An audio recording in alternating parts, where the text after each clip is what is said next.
Ssaabalabirizi wa Uganda Dr. Stephen KAZIMBA Mugalo asabye abazadde mu bendo lya Lwenzoli okufuba ennyo okuza omwana ow'obulenzi nga bamubuulirira asobole okutuuka n'omutindo gwe gumu n'ogw'omwana omuwala omubuulirire olwo obutabanguko mu maka busobole okukendeera.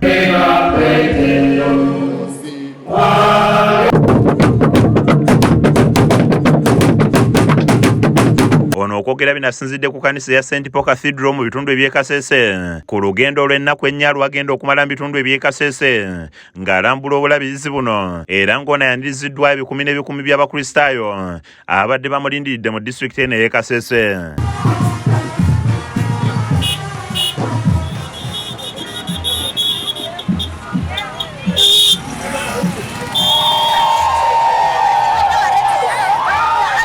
Mu kubuulira kwe Ssaabalabirizi KAZIMBA Mugalo asabye abazadde okufuba ennyo okulaba nga bakuza omwana ow'obulenzi nga mubuulirire nga kino kyakumuyamba okwanguyirwa mu by'akola wamu n'embufumbo bwe.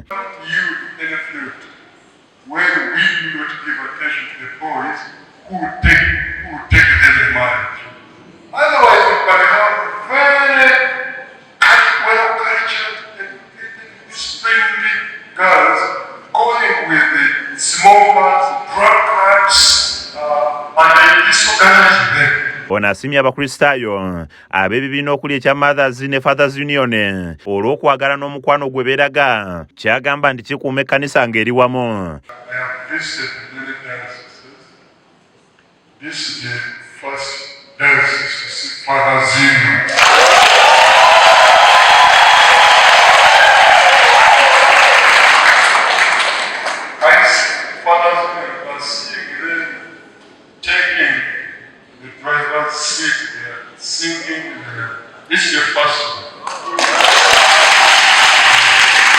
Y'omulabirizi obulabizi bwa Lwenzoli Right Reverend Nelson Baluko yeebazza Ssaabalabirizi olw'okubakyalirako bw'atyo n'asuubiza nti bakufuba okulaba nga bamukuuma ennaku ennya z'agenda okumala mu bitundu eby'e Kasese. On behalf of South Lwenzori Diocese, we welcome you to South Lwenzori Diocese.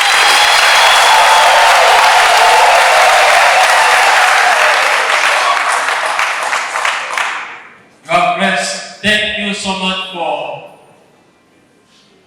allowing us to host you between now and Friday and Monday.